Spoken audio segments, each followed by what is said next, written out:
Hi guys, Alex here. Welcome back to Girl Talk. I've got a little bit of mess and a little bit of drama today for you guys. So last night I was minding my own business on my phone in bed, as we do, and as I'm scrolling my YouTube feed, I come across a new upload from Kevin Leonardo, right? You may remember him as the guy from the Nair video, the Nair guy. I'll get you all up to speed, don't worry. I knew I had to talk about this video because it was a shocker. Even though Kevin is known for pushing the boundaries, being controversial, we all know the shtick is a joke. People are upset because he's gone way too far this time. So we'll discuss that, as well as this new phenomenon of uncancelable influencers, because this isn't Kevin's first rodeo making controversial content. And I'm not talking about the Nair video at all. For some reason, these people do the most outlandish things, but because of their persona and accompanying fan base, they manage to escape any sort of scandal. For Kevin, could this time be different? We're going to go through some of Kevin's worst moments, and then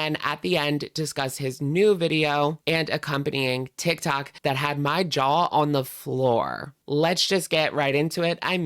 Shall we? All right, you guys, so you may be wondering who Kevin Leonardo even is, or maybe some of you do know him. If you don't know him, honestly, good for you. But he had a viral moment about 9 months ago where he did a video on YouTube about how to use Nair, the hair removal products, right? And he wasn't doing his legs, he wasn't doing his arms. No, it was much more intimate than that. He was doing his private areas. Let's keep it cute and classy. Let's say over the course of multiple Nair hair removal tutorial videos, people had seen it all, and I mean everything, right here on YouTube, sparking a discussion on what is or is not something you can put on YouTube. Although, just because you can doesn't mean that you should. The video, Removing Butt Hairs Using Nair Cream, a visual guide, has now been viewed over 50 million times. It went absolutely viral, and big influencers reacted to it as well and gave their opinions on the situation. That is just crazy. Imagine 50 million people seeing your backside like that. The Nair video has since been age restricted. All of that, and you didn't get your coins, I'd be fuming. But I would also never do this. YouTube is such a mess. Like, they'll take down your video for cussing too much, but this is A-okay. Have at it, buddy. What I'm assuming went on there was YouTube TOS allows for nudity within an educational setting, but I do feel as though this video stretches, no pun intended, those rules, but okay. Kevin is certainly what you would call a troll or a rage bait content creator. TikTok is full of these kind of creators, from people sharing outlandish opinions on the current political discourse to people who share the most disgusting food recipes. We've all seen it. The toilet bowl ramen video to the Doherty dozen table of pasta. My stomach is bubbling. But believe it or not, Kevin wasn't always this way. Don't get me wrong, he was never really serious on his channel. He was always kind of a troll, but his video, How to Bottom, is actually good advice to keep things less painful and clean. He also had another video called 3 Ways to Have Safe Sex, and all of his advice is actually great, but apparently Kevin was just not getting the attention he so desperately craved, and ever since the Nair video, things have gotten weird. Really weird. And he has stepped out of his lane. Two of his absolute worst moments, aside from today's topic of discussion, was when he made a video stating that he would have loved to be there when his home country of Indonesia was being colonized, because he is, or I guess would be, attracted to the manly pirate. As a sub, I'm really into colonization. He also makes a lot of weird Shane Dawson level jokes about what he does with his cat, and it can be a lot. One video that he put out there that particularly disturbed me, especially because of the real life implications, was a video titled "Little Girls Make Me Happy."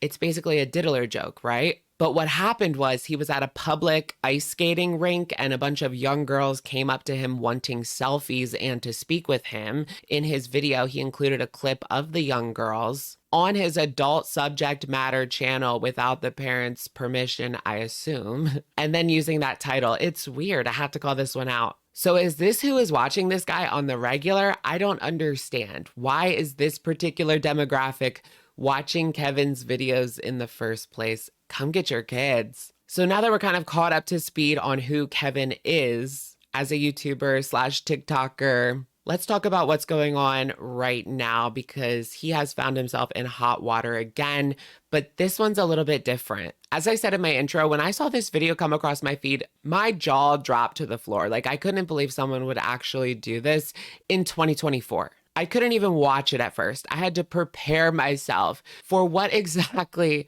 could be the reason for what appears to be blackface. The video is still up on his channel. It's called Trying Youthforia's Darkest Foundation.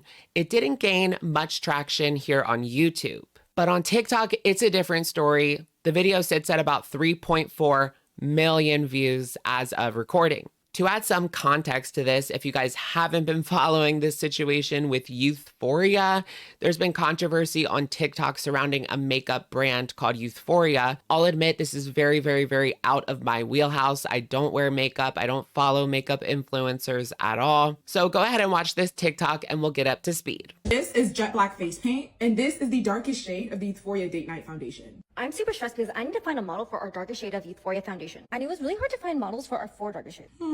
So a month ago, we held a casting call to just look for real people, real skin. I'm applying now the 600 foundation. The foundation is just too dark. Found matches for most of our shades, except for our darkest shade. For reference, this is Youthforia's darkest shade versus Venti's darkest. You guys need to stop pretending that it's someone's shade when it's literally not. It's just the color black.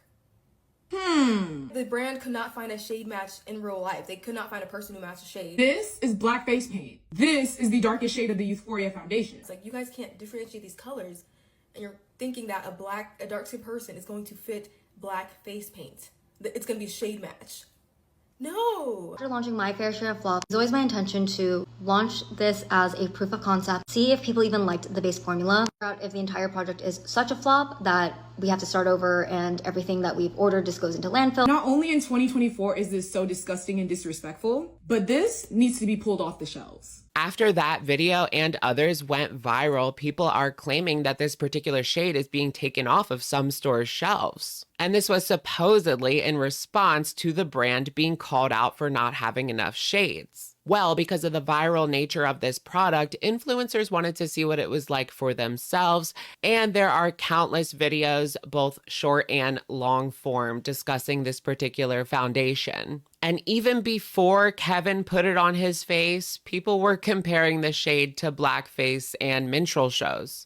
Kevin claims to have been intrigued by the backlash in the beauty space and decided to make his own video, which many non-Black people have done, but they didn't put it on their face for obvious reasons. The darkest of blacks would get called out for cultural appropriation if they wore this Youthforia foundation shade. This is literally like if a brand put out like a purely orange shade or like a purely yellow shade and was like, here you go, Asians. Now that over 3 million people have seen this video, it sparked a debate on whether or not he actually did blackface. The defenders, Kevin's hardcore fans, I suppose, claim that he didn't particularly mock anyone. Like, I've seen a ton of people actually defending this guy in the comments, telling people to get over it. Why? Just why are you defending this?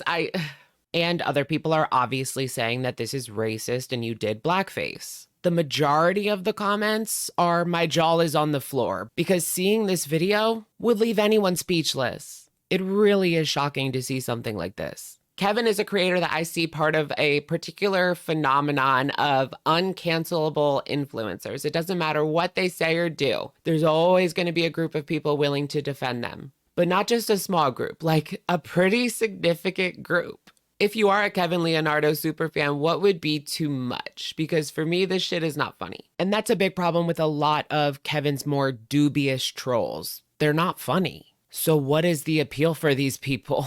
Comedians can get away with saying a lot of crazy stuff, but that's because it genuinely makes you laugh. And all of Kevin's videos just come across as an obvious troll. So it's not even like I was tricked into anything. The morning after posting the blackface video, Kevin followed that up with a TikTok addressing what he had done. And no, it wasn't any sort of apology video. I put on the darkest shade of the Youthforia foundation last night, not to perform blackface, because literally blackface is like when you pretend to be black and like mock black people. I would never literally do that. And like I literally say that like I don't condone blackface in the video. I literally only put this on and like recorded it because I knew that like this specific shade was going super viral just for being like problematic, because like no one's actually this dark. He's just trying on a foundation and doing a review. He agrees with the people who had issues with the foundation, but here's the problem. Just because you weren't literally performing a minstrel show doesn't mean it wasn't blackface. Definitions do change over time, and for me, the intentions here are quite clear despite what Kevin says. He knew exactly what he was doing, putting that foundation on. The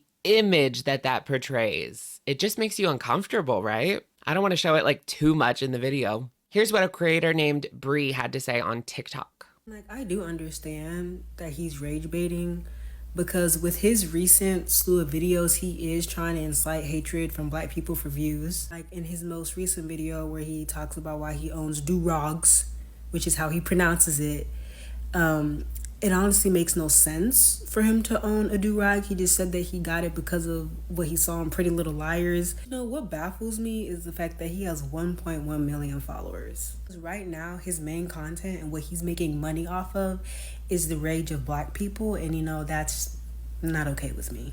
Kevin is no stranger to putting out outrageous content, and in the end, he has shown his ass once again. Pun definitely intended. So what do you guys think about these channels whose sole purpose is to bait and troll people, whether it is someone like Kevin or one of the people that wastes food for comments and views and money? Of course, that's what it comes down to, guys. And that's where it gets especially more icky. He's making money off of this. It honestly seems exhausting having to constantly one-up yourself. I mean, where do you go after blackface? What could you possibly do next?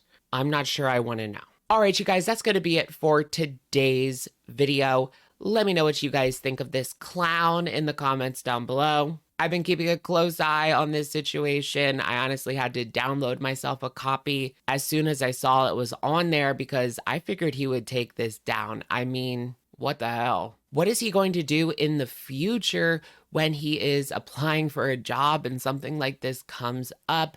I even saw him promoting his music. If he wants to have any sort of future in the music industry, which is a bit of a stretch, this is certainly going to come back to haunt him. I don't see him going very far with something like this out there. And now that it's out there, it is out there. There's nothing that he can do. He pretty much just ruined all future job prospects, whether that's a regular job or something with music. So I wouldn't be surprised if he ramps things up even further on the trolling on TikTok and YouTube, and that's when things get dangerous. But doing these kinds of things, specifically antagonizing people, you're going to get yourself punched in the face and nobody's going to feel sorry for you. You're an idiot. All right, let me know what you guys think in the comments down below, and I will, of course, catch you guys in the next one.